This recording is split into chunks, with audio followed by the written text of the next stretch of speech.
Welcome to the World Championship Series, everybody. This is the last day of the Premier League. Thank you for a massive turnout here in the Cologne, Germany studios. We apologize, as here at ESL, for the 45-minute delay, but we're going live no matter what. The problem that we ran into is that we have no graphical assets for today's show, but we don't care, it's esports. We're going to continue on anyway. So, my name is Apollo. I'm happy to be here, everybody. Joining me is Pig, to my left-hand side, and of course, Rotterdam.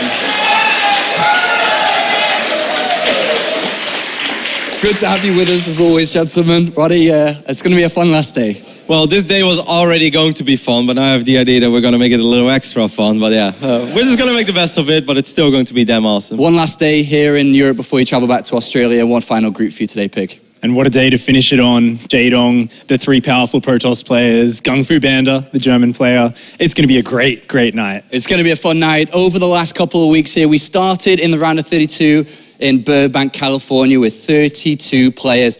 We've eliminated it down to just 14 players that will play in Toronto, Canada. Tonight, we will have 2 more players that will go through to play at the season finals. Let's talk about tonight's group then. We have Jaedong and the Protoss players. I know a lot of you are big fans, of course. Jaedong begins his 2015 WCS career tonight. It's his first game within the World Championship Series, and a big group and an interesting night, Roddy. This is the group that, and the moment the group drawing was made, everyone's like, oh, that group is good. And then you saw a group, okay, how is this going to unfold? You see Jaedong, you see Haas, oh, I remember that game. Then you see Elfie, you're like, oh, God. And then, you know, the completes it out with GunGFuBanDa. It's going to be ridiculous, I think. I think we're just going to laugh a lot. We're obviously going to see a lot of high-level plays as well. And it's basically Jaedong is Neo of the Matrix tonight. Like, he's going to dodge bullets left and right, and we're just going to watch it. So from a Zerg perspective, I mean, let's talk a little bit about Jaedong dodging Protoss bullets tonight, Pig. That's his task, you know. This is a nightmare for some Zerg players. Jaedong, maybe, you know, he's such a confident guy. Maybe he's happy about it. We've got 3 Protoss players. You know, they're already the scariest race, but these guys have crazy styles. They have no fear. These are the guys who you do not want to be trapped fighting them in a phone booth because they don't care how much they're getting hit. They're going to hit you twice as hard. All right, thank you very much. Before we continue talking about this, we do have videos still, so let's hear a little bit more about the players tonight. Group H is the most explosive group of the entire round of 32. Both Haas and Elfie, 2 players who share very similar playstyles, will join together in one group to fight against Jaedong and GunGFuBanDa. Jaedong begins his WCS circuit for 2015 with his recent move to reside in San Francisco. Committing full-time to success in the WCS, he must protect himself against the great book of Protoss in order to advance.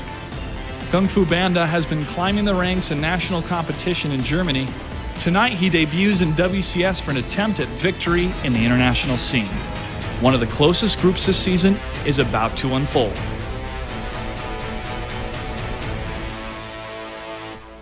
Group H of the World Championship Series in the round of 32, now moments away from beginning. 4 players now with 2 positions available. Unfortunately, 2 players will be eliminated tonight. Let's talk a little bit about tonight's group then. We've got Jaedong, we've already mentioned a little bit, dodging bullets left and right, but 3 Protoss players. You know, Elfie hasn't been in the Premier League since June of 2013. Haas has made his name as the villain within the World Championship Series by eliminating fan favorites over the last couple of seasons. And then, of course, we have GunGFuBanDa, the 2nd German player to attempt his run in the top 16 to try and get to the season finals.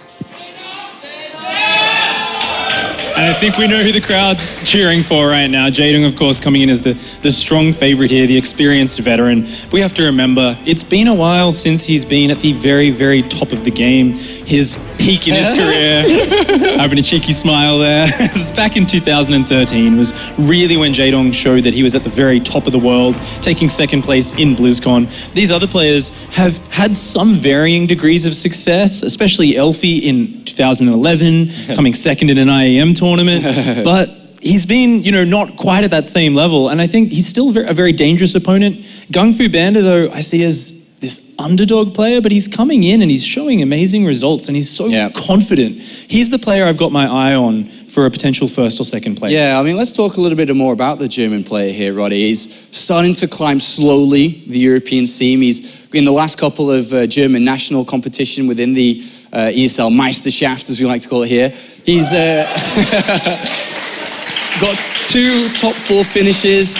He's made it into the Premier League for the first time. Where do you put him on the European scale? Yeah, I mean, he's had a couple of good runs, but he's also had an amazing run at the Fragbite Masters, where he was almost able to defeat MMA in a best-of-7. Now, how many foreign Protosses will even get to Game 7 against MMA? Like, that was a remarkable result. And ever since then, he's just been looking really good. And of course, you know, that challenger, that was probably the most anticipated challenger match of this season, GunGFuBanDa against Naniwa. Well, how was it going to go? He won 3-0. He won decisively. He didn't really use any, like, wanky builds or anything. Like, no, it was pretty solid play. Maybe the Expedition last game, he made some void race, but on a smaller map, it looks small. Like, it's crazy to think, but out of the 3 Protoss players, he probably has the most legit PvP style, and that's why he kind of got to love his odds in this group. Yeah, definitely a player to keep your eyes on this evening. But the first match is not going to be Jaedong. I know if you want to see him, he's going to be playing a little bit later on, but it is going to be GunGFuBanDa going up against Haas here on stage. What do you think about this, Roddy? I think it's going to be fun. Like, yesterday was the very first time I ever met Haas. I met him in the lobby. I was like, hey, I'm Rotterdam. He's like, sorry, I don't speak English. I was like, okay. I was like, but then you still try again, right? You're like, excited? He's like, yes. I was like, PvP? He's like, yeah. I was like, proxy? He's like, yeah. So, I mean, like, he might just say that, but it's fun because you go into this series, and if he proxies, then it's not very surprising, but at the same time, it's still surprising because it's a proxy. But if he doesn't proxy, then you're also like, okay, so what is he going to do? That's already surprising. So it doesn't really matter how he's going to play in this best of 3. Like, it's very, very difficult to predict. And I really wonder what's going through his mind going up against such a random Protoss player as Haas. I know, we had a lot of fun with Haas last season for sure. Pig, how many oracles are we going to see today? I think it's going to be between 3 and 6. 3 and 6, that's it? Yeah, those are the ones from Proxy Stargates. Oh, okay, yeah, right, okay. The Proxy Stargates we're going to see a lot of today as well. This is definitely lining up to be one of the most fun groups that we've had in the round of 32. But, you know, at the end of the day, this is still a very serious matter. As much as it is fun, it is very serious, as the position to go to play at the season finals is such, you know, something to strive for as a competitive and professional player. This is one of the biggest StarCraft, or lining up to be one of the biggest StarCraft 2 tournaments we've had in a long time. No, absolutely. I think everyone wants to make it. And you look at this group, Jaedong is, of course, the favorite on paper. And Jaedong won't be satisfied with anything else than going to Toronto. First or second, he probably doesn't care too much about that, as long as he makes it. But the 3 Protoss players, they look at this group, and it's like, it's PvP. Like, some Protoss players actually say they don't mind it that much. Some Protoss players hate it. But you know, as long as it's PvP, everybody at least has a very high understanding of the matchup. So it comes down to execution. And any one of these players, they can win 2 best of 3s on any given day against each other, you know. Well, graphics are slowly coming back. They're slowly I think I saw one. I think they just tried to make me German, right? I saw a German flag next to me. I was like, not yet, guys. I've lived here in a while. But, you know, they look at this group, they can all advance. All right, well, thank you very much, guys, for your thoughts. It's time to head to our first match of the evening. Your commentary team is going to be Kalaris and Todd. All right, guys, it's time to get the final group of the round of 32 out of the way. Wax Angel called it the Hass of Pain. Others have called it Kalaris' Curse. Let's see what comes true as we start things off with GunGFuBanDa going up against Haas. And I'm expecting an interesting series, and that's exactly how I'm going to phrase it. Yeah, I think interesting is the word. Yes. Already looking at the maps, you know, I feel like if 2 players that think, you know, that they can just play standard and outplay their opponent were to face each other in the PvP here, they'd play, you know, Vanny, Echo, and Coda. But here the map order is actually Iron Fortress, Echo, and Expedition Lost. Oh, right, okay. Already I'm picturing, you know, Dark Shrines being made on the map, Proxy Stargates. All of that here is going to be very possible, especially from Haas. I don't think that GunGfu is going to want to be playing cheesy or, you know, proxy too much stuff in comparison. GunGfu is someone, you know, that likes to play a little bit more solid. He told me earlier that he thinks his PvP is his best matchup. He had a great performance against Naniwa, 3-0ing him. And he just seemed quite confident for somebody who's about to play against Haas. And sometimes it's been a thing that has backfired. Oh, Haas. Yep, he's back. He is back.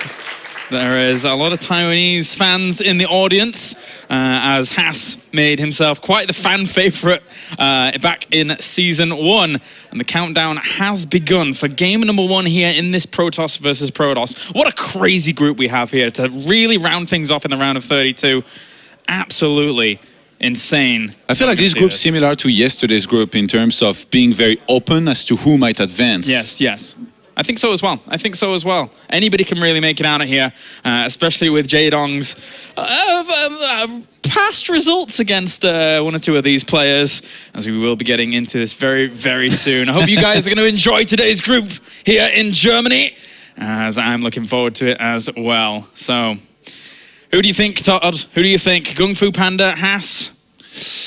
I lean towards GunGFuBanDa, man. We're in Germany. We saw how well TLO played here in front of that crowd. So maybe again. All right, well, let's get into it. Spawning down to the bottom left-hand corner, it is our red Protoss. He comes from Germany, representing Planet Key Dynamics. It's GunGFuBanDa.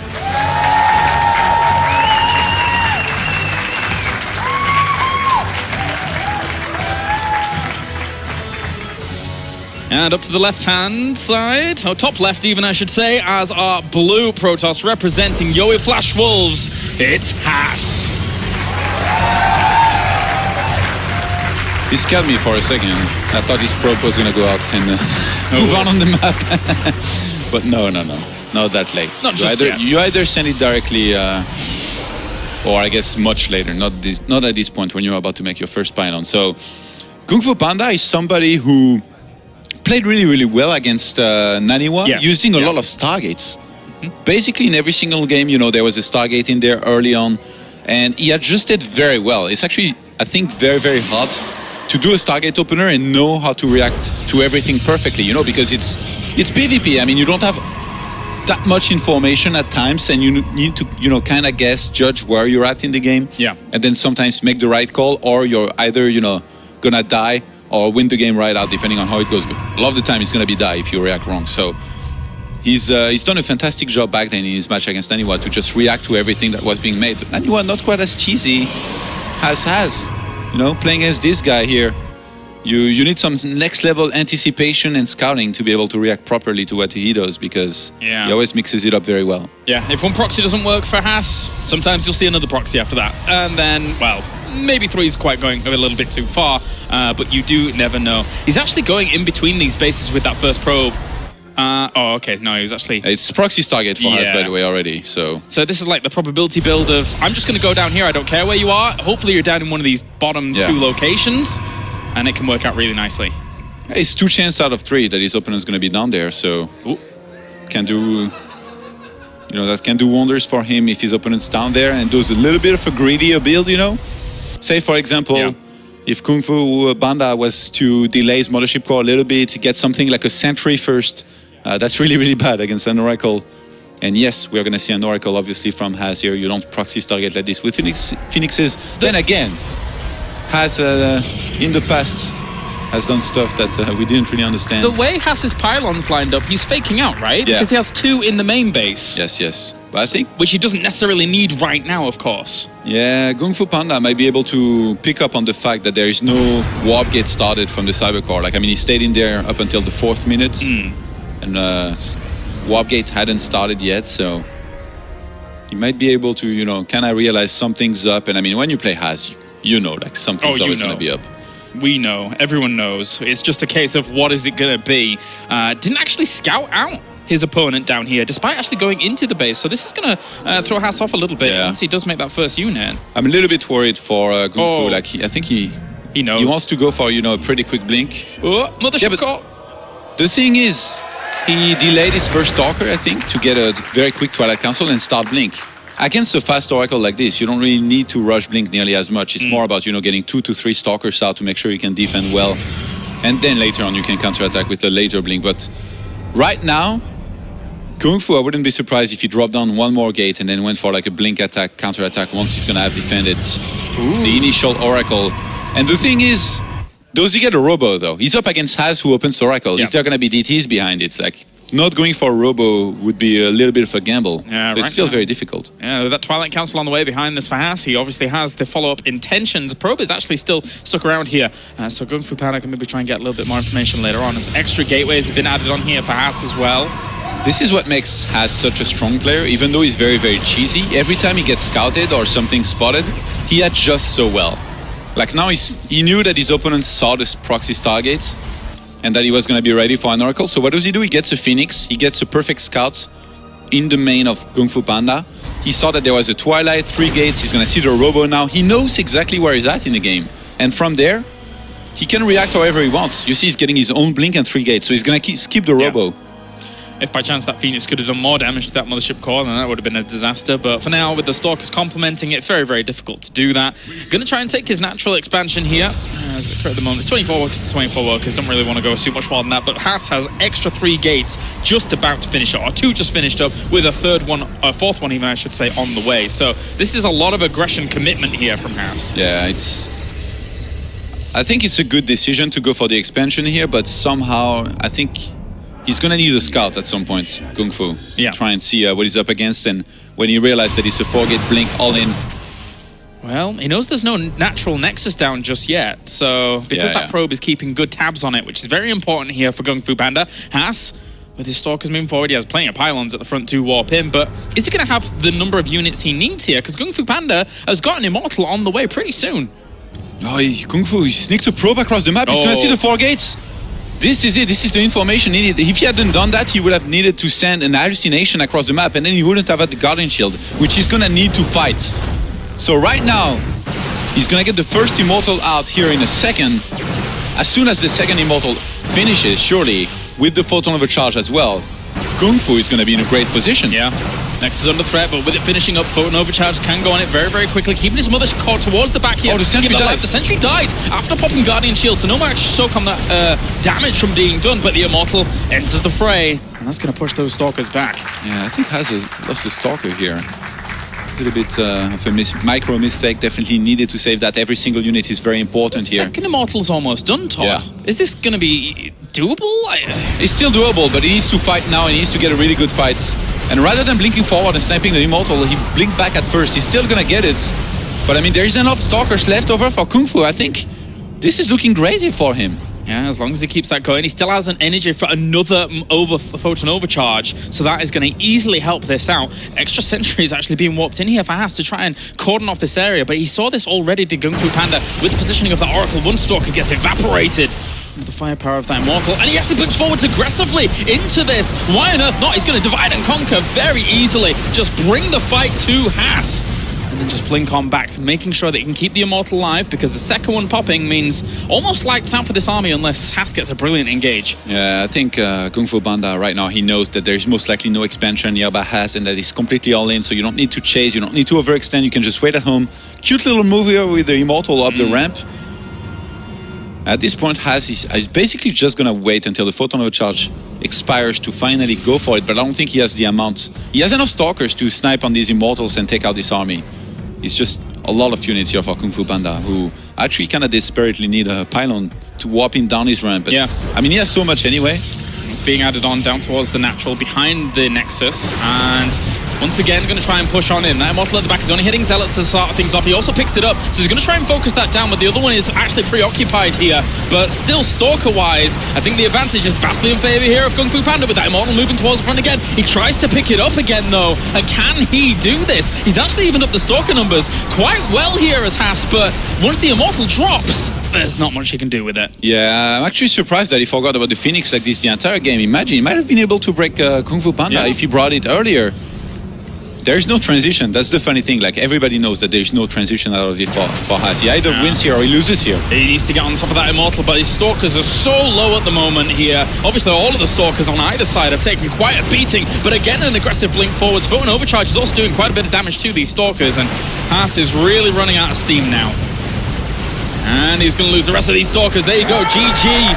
Game number 1 goes to GunGFuBanDa. He was expecting this kind of aggression, and yeah, it came along pretty well for him.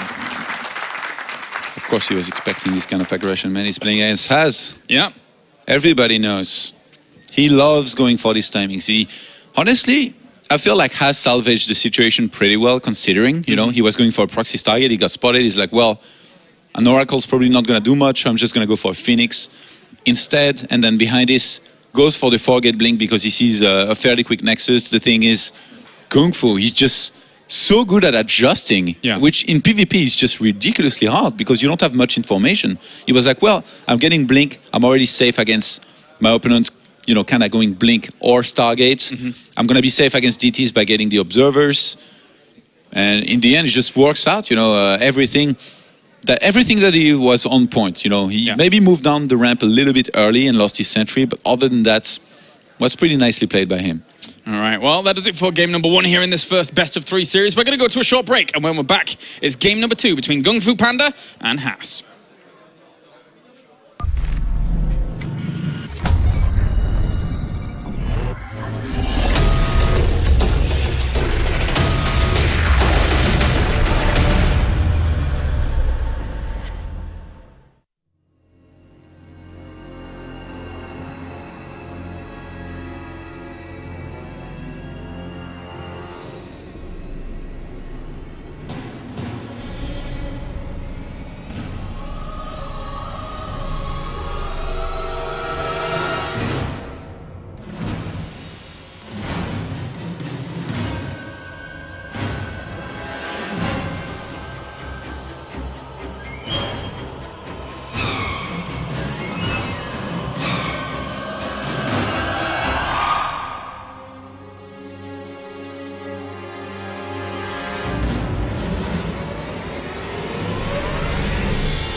Welcome back to the World Championship Series here for our final day in the round of 32, as we're going to get into the second game between GunGFuBanDa and Has. And GunGFuBanDa was on lockdown, and that's kind of what I expected of him going into these PvPs today. We saw a great series of him against Naniwa, and also, obviously, a few weeks ago in the Meisterschaft here in Germany, we were able to see him do very well against the people likes of, you know, people like Hasuorbs and Zoka there. He's got some really strong PvP. Yeah, the question with, you know, Has, every time he goes into a match like this, every time he, you know, travels across the world to play against some players who are not from his region, is how well they're going to be they're going to be able to handle his style, basically. Yeah. You know, his crazy style of proxying stuff everywhere, of always switching from one build to another, or even, you know, one transition. And I have to say, in the first game, that was just perfectly executed here by GunGFu, who just decided to play it safe. You know, some people, against somebody like Has, they just kind of like lose patience, or they go into the match basically saying, I'm going to try my own luck against him and roll the dice and see what happens. But not GunGFuBanDa. He's just trying to outplay his opponent from the start, and it worked out very nicely in the first game. All right, let's get into things. All right, in the game number 2 between GunGFuBanDa and Has. And already, I didn't really expect this to come along, but there you go. Actually, of course I did. Spawning down to the bottom right-hand corner, it is our blue Protoss. Representing Yo Flash Wolves, it is Has.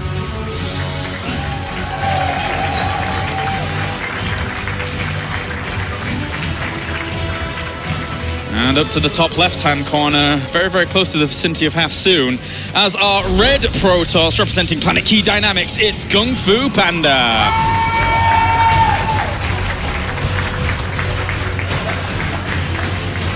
And Has is going to be doing a proxy here. I think it's going to be the, you know, the one gateway where you get 2 Zealots, and then you go into Stalkers, you go into usually a 3 or 4 gates follow-up, really depends what you're feeling like, basically, which is actually a proxy that GunGFuBanDa used himself in the past. So if he looks for it and finds it, I think he's basically won the game, because he's going to know how to exactly counter it. But is he going to look for it? That's the first question here. I don't think you look for it in this place, to be honest. This is really, really far away. Yeah.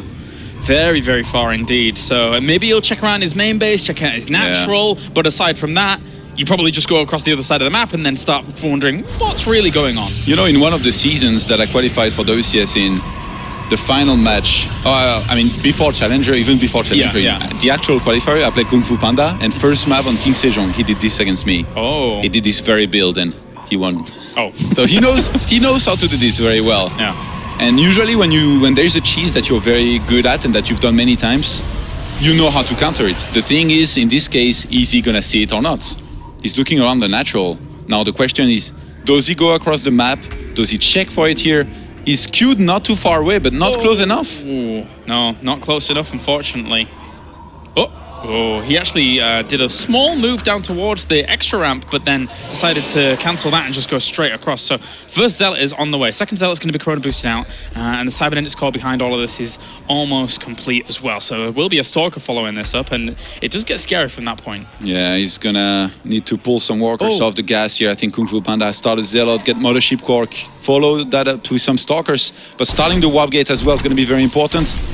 Not going to get the surround here, and Has already in a pretty good position here, I think. Try and keep those probes safe. 3 of them are quite low at the moment. Just 1 hit away from actually dying. He gets himself 1 probe, but his first one that he went for is now regenerating its shields. But here comes the second Zealot now. 1 is already done out for GunGFuBanDa. Gonna have to combat this with probes and the Zealot, as one of them is currently at half health. Yeah, and one thing we need to keep an eye on is the warp gate. And both players started their warp gate at about the same time. So GunGFu, if he's able to, you know, hold on for now, he's gonna be okay. The thing is, Stalker-wise, he's gonna be so far behind Has. Has already has the first one that he's getting. The second one, as soon as it comes out, he's gonna be able to go up that ramp, trade very well. Look at this. It's 2 Zealots and 1 Stalker fighting against 1 Zealot and a Mothership core. Of course, Has is gonna win that. I think GunGFuBanDa is in a lot of trouble here. Stalker, it popped out in exactly the wrong place it didn't want to be. Those Zealots were right on top of it. Probes had to come up for the fight as well. As he's buying more and more time, the energy is gathering up on that Mothership core, which will allow him for an overcharge.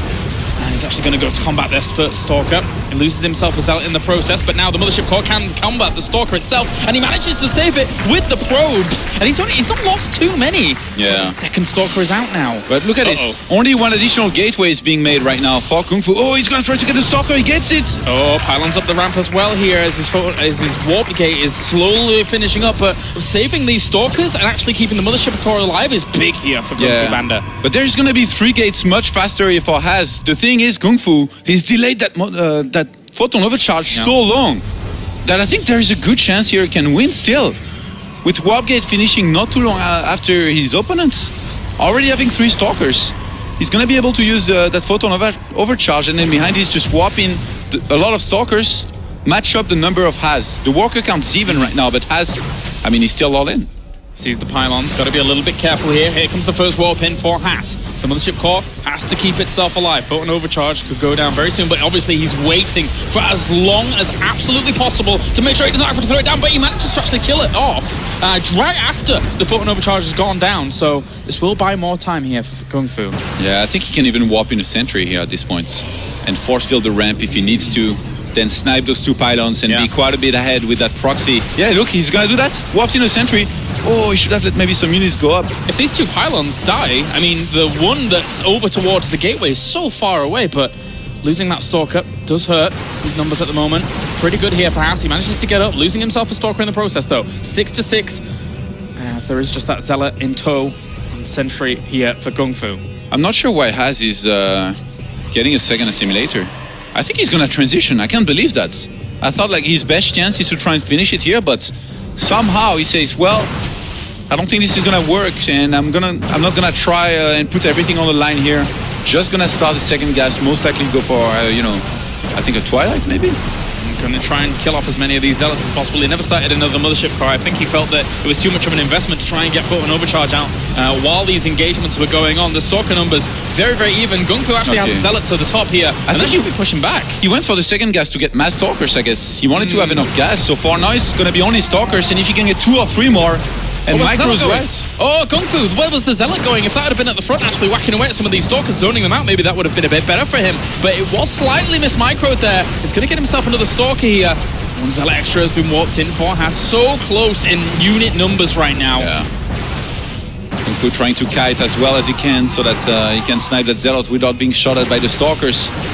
And Haas should be doing the same, but he's up that ramp and he cannot really go down it because otherwise getting back up is going to be so difficult. So 4 against 3 Stalkers at the moment. Those are the big numbers. Those are the most important ones. The Zealots are just there for annoyance and nuisance's sake. Now 5 against 4 here. Look at the unit stat. They have the exact same units pretty much. And now if he can get on top of the Stalkers, he wants to continue focusing them down. He's got this Stalker advantage, and with that Stalker advantage, he keeps bringing them down. This has been a very, very strong hold here for GunGFuBanDa. Very back and forth, but I think he's managed to do it. Wow. I thought this might be happening here for the next 30 minutes until they finally mine out, but somehow GunGfu finally ends up holding. Right now he knows that there is a proxy gate around his base that he can move out and kill. And then behind this has already been on 2 gases. He's gonna find himself in the same economical position as GunGfu, and he's going for the Stargate this time. Likewise, Stargate for GunGFuBanDa. This is not good for GunGfu to get a later one. The thing is, they're already on 3 gateways each. So he's going to be able to warp in enough Stalkers to defend against whatever air he's facing. I mean, with GunGfu going for this Stargate at this point, it's almost guaranteed to be Phoenix, right? Wait. Surely. Haas is not going for a Stargate. He's going for a Stargate into a Twilight before the Stargate even finishes. Of course. Okay. So I think he's going to be an Oracle into Blink All In. It looks like it. It looks like it. And I know it's a long stretch, you know, trying to predict what Haas is doing can end up with you laughing lots. I guess so. I'm keeping my composure here today, and this gateway has been found, so Haas is going to be shut down. He loses a little bit of that. It's obviously, you know, losing a pylon, losing a gateway at this stage in the game when your opponent's taking an expansion and you're relying on Oracle and then Blink to try and seal the deal. It's very difficult here for Haas, I feel. Yeah, it's funny how Haas has a probe around his natural, by the way. Like, come on. Yeah. Everybody knows, like, oh, what? Really? No! Why is he going Blink up to gates then? I don't know. Come on. But anyway, the Oracle's going to fly on in now. Have a little look around. And likewise, Oracle for GunGFuBanDa. He's really trying to catch his opponent off guard here. I thought it was going to be Phoenix, I'll be honest. I thought that, you know, GunGFuBanDa going up against Haas, he's like, well, you know, what's going to be the follow-up from here? Probably an Oracle, right? Maybe I'll go for a Phoenix to shut that down. But no, this is actually kind of cute because he could potentially catch Haas off guard. He's getting a Forge now. Oh, yeah, he is. Why 2 gates in Blink? I don't get it. Maybe he didn't anticipate the 3rd one would die. Like, it just doesn't really make sense. I don't know. I don't know anymore, okay, like. I'm having flashbacks, that's for sure. Well, this Oracle's going to come in, but it is going to be well defended. Only 1 probe actually dying off, but GunGFuBanDa is going to keep this alive. He's been normally quite good about his Oracle control and keeping them alive throughout games here in PvP. Same worker counts, still, as both players are going to start saturating the natural. Still, I was gonna say still no robo. Where is it? And he drops a second Stargate. Oh my god. Oh my god. You genius, you. Oh. I don't even know what it is for, to be honest. Like at this point, you know, I'm thinking carriers. Now, honestly, I guess he saw the robo and he's like, well, what's good against a robo and no blink tech? I guess some air units to counter, you know, the Colossus that everybody that's good or like likes to play standard in PvP would get. Yeah, yeah. But I can only imagine that out of all players playing this game professionally, Haas has a lot of fun when he's playing the game. He drops down the robo now. What? All right. I guess he wants to have some detection. Wow. Like, I mean, he made the forge like a normal player would do to get the +1. And now the Oracle sees everything. Yeah. Sees everything, getting a few probes but there is as well. Phoenix is out. Yeah, he's gonna die, of course. He actually activated Vision. He got some good damage before here. GunGFu is now on 10 walkers ahead. He activated the Vision as well with his Oracle. Yeah, that's really nice. Yeah. So, GunGFuBanDa with the Twilight Council on the way. He's probably confused as hell right now. He's like, what's happening? Like, yeah, I think so as well. Should I be getting ready for Kyers, or Void Rays, or Phoenixes, or Oracles? I mean, what would you do? If you'd seen from Haas's side what he's done so far in this game, what would be your true go-to? I think just keeping up with the scouting. You see, GunGFu, he has a sentry with 200 energy, so if he just dodges those Phoenixes and sends hallucinated Phoenixes across the map and can keep on, you know, scouting exactly what Haas going for, he can adjust accordingly then. And I think going for Blink here is not a bad idea for GunGFu, except he never started it. He's chrono boosting out the Twilight Council for nothing. I don't think I've ever seen anybody throw down a Revelation on the main base just to be able to keep an eye on what's going on later. Because if you see tech buildings going down and stuff, then that's cool. Yeah, there we go with the Blink. He forgot it earlier, but now finally started it. GunGFu. Look at this. Hallucinated Phoenix. He's going to try and check the main, but sees nothing happening. And he probably is very worried. I think so. Even though there's nothing to worry about because RoboBay was finally made and it's just Haas is transitioning into normal. It's funny because Haas is transitioning, like so to speak. Yeah. He's adjusting his army composition after every hallucinated Phoenix scout. It's like he has a switch. Right. Phoenix is double target. He starts Robo units. Next hallucinated Phoenix, he's gonna see a Colossus tech. He's gonna restart air units. Actually, it's like back and forth. It's beautiful because now GunGFuBanDa has seen everything for the most part, and he's like, "Whoa, what on earth is going on?" And then behind it, Haas is just playing a normal game-ish with the Robo. Yeah, look at this. Oh, he sees things. Okay. He sees the gateways. So is it Fleet Beacon time? Watch him start some Phoenixes in a second. Nah. Actually, at this point, I really think he needs to be staying on Colossus tech. And by the look of things, both players right now, they're cutting pro production, so Haas probably... Oof, loses his Phoenix there. These Stalkers are actually moving out. Haas has to be wary of this. There's 2 Void Rays in production, as he knows. I told you. Yeah, that's actually quite a good answer, but I mean, there's so many Stalkers, so many, 21 against this. He hardly has any units, hardly any at all. Does Haas? The thing is, if he gets some sentries here, look at this. He's warping in 2 sentries. He's going to go up to 3 very quickly. It's very hard to go up that ramp on this map against somebody that's standing there and is going to have the photon overcharge here as well. So if he can buy himself some time, gets enough units, I think Haas going to be in a good position. But right now, this army of GunGFuBanDa is... that's a huge blink forwards. Gets down the first immortal. The second one's going to fall as well. This army for GunGFuBanDa is absolutely huge. The Void Ray at the back is charged up now, and it is going to actually be able to kill things off. Haas coming in with his Phoenix, picking up some of these Stalkers, trying to negate some of that damage, but there's still an immortal here, trying to rip apart some of these Stalkers down towards the low ground. Second Void Ray enters the fray now, trying to charge up on this. Haas is trying desperately to hold off against all of these Stalkers, but I think regardless of if he does or not, it's just a great trade here for GunGFuBanDa at the moment. GG. He is able to take the first series 2-0 here. Considering how the games went, I wouldn't have minded the third one, but, you know, GunGFuBanDa, he's able to take that very, very strongly. So some really strong defensive play there by him. Yeah, I have to say that was very impressive here. And, you know, especially for a Protoss player like me that likes to play, you know, kind of standard and safe and just adjust on the fly. This was basically one of the best games that you can think of in terms of doing just that. He scouted everything there was to scout, reacted perfectly, went for the blink, and then behind this, I wonder if he actually, you know, kind of anticipated the possibility of 4 Void Rays after each scouting. He kind of finally picked up on what Haas kept on doing, which was doing transitions in his production, and then went for a very strong timing. And the fact that he didn't hesitate and blinked up the ramp really helped him win basically right out. If you had waited for just for a little bit, like I would have, I don't think this would have worked. So very nice timing here and just adjustment in general from GunGFuBanDa. Yeah, really, really good stuff there from him. And as you know, the Death said before, I'm expecting him to do pretty well in this group, considering his Protoss versus Protoss. Obviously, Jaedong is another member here in this group that is quite powerful himself, and we'll see how that unfolds later on in the group. But that's a great start for GunGFuBanDa, looking to really make a name for himself on the international stage. Of course, he did beat was able to go up against some very strong players in the previous frag bite. But here in the WCS, that's where it's really going to matter. We're going to go to the analysis desk now with our winner. It is GunGFuBanDa. Thank you very much, Colaris. Here we do have a great start for the young 17-year-old Protoss player here. Good start to the day. You seem to be very confident. You're playing well. You're not making mistakes. You've got a lot of support here in the crowd, the consistent cheers over and over and over. This is your first time in Premier League. This is a big moment for you. How are you feeling?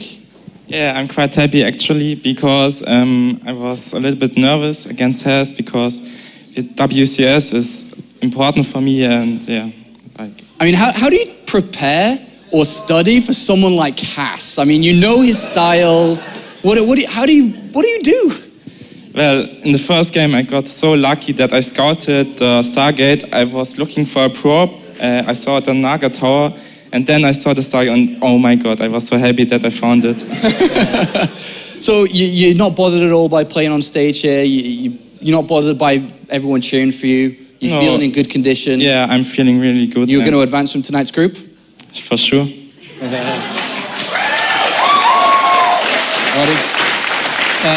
Just one or two quick questions about both games. Game number one, you already said it. It's so important that you scout a Stargate.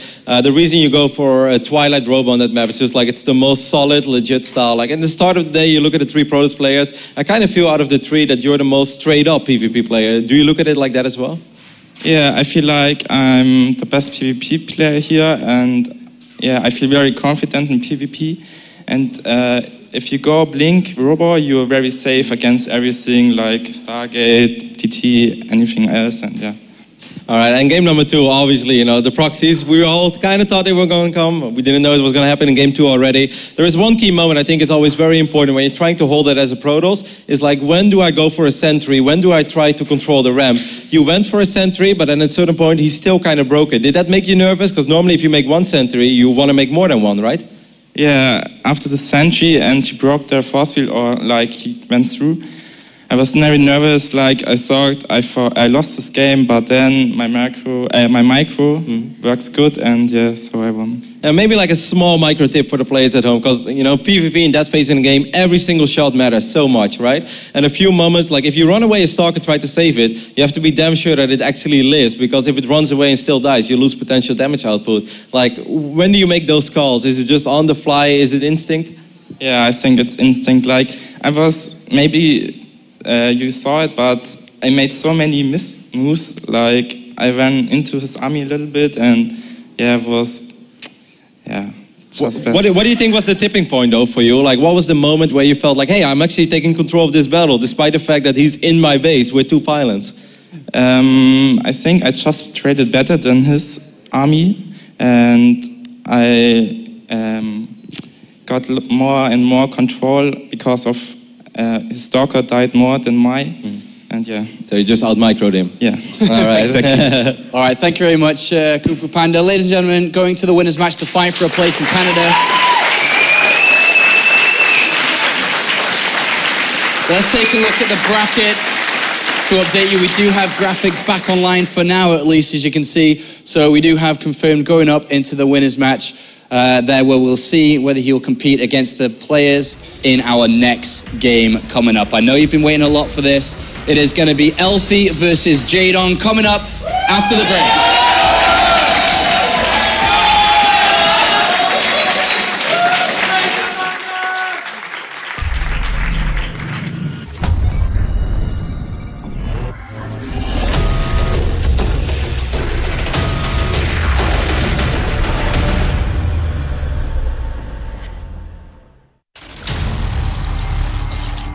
I move objects with my mind.